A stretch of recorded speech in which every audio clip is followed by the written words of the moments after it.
So what about this period of time that he expects to stay in office but not really have the power, to be the caretaker, to be the lame duck, but then he's holding cabinet meetings and presumably won't go quietly? That could take until, what, October?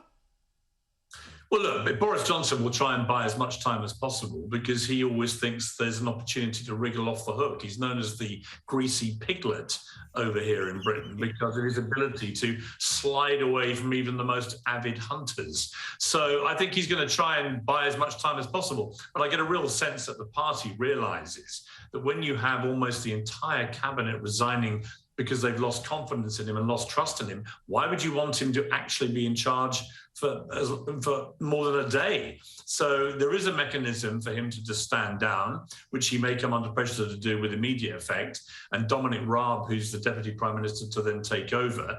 But the leadership battle is already up and running. Liz Truss has just flown back immediately from a foreign trip. She's a foreign secretary to run her leadership campaign. Other people are saying they want to run. And the way it works is you have to get, I think it's 8 Conservative MPs to support you to run for leader. And then all the candidates who manage to get to that threshold will then go into a kind of pot where MPs vote, and they whittle them down to the final 2. And when they have 2 of them, then it goes to the 100,000 or so Conservative members of the party, and those members will make the final call on who is then the new leader and Prime Minister.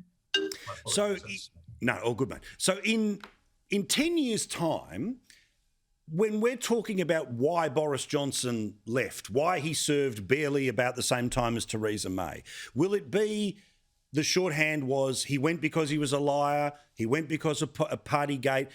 Because obviously, you know, he can look back at this achievement and that achievement and he'll write about it in papers and books and do interviews. But how will he be remembered as a Prime Minister? Do they remember how it ends or they remember what it was about? You know, he came in with a thumping majority, Paul, massive majority, December 2019. I was at a party a few days later where he crashed with all his top people. I've never seen a more jubilant bunch who thought they had this incredible mandate now from the electorate. They'd got Brexit done, they'd won a crushing majority, and everything seemed extremely rosy in the Boris Johnson garden. He was looking at maybe serving 10 years on the back of all this success. But here we are 2.5 years later, and he will go out as one of the worst, if not the worst, prime ministers that Britain's ever had. Certainly some political commentators are already saying that. So I think that the bottom line for Boris is he was done in by his own failings, his own character failings. This was really a question of him and the fact that he can't stop lying. People lost trust in him. He was presiding over this Partygate scandal where he was setting rules for everybody else to be locked down. And at the same time, all his Downing Street staff were partying every night, including on one occasion him. They all got fined by the police, over 80 of them, of Downing Street staff, for breaking the rules he had brought in. So I think there was rank hypocrisy there. And it's a tragedy for him in the sense that you could, if you were trying to defend him, say, well, look, he got Brexit done. He was very quick off the mark with COVID vaccines, which certainly gave Britain the lead after a very poor start in the pandemic early on. I think he managed to turn that around pretty well. Certainly he's led from the front with Ukraine, for example.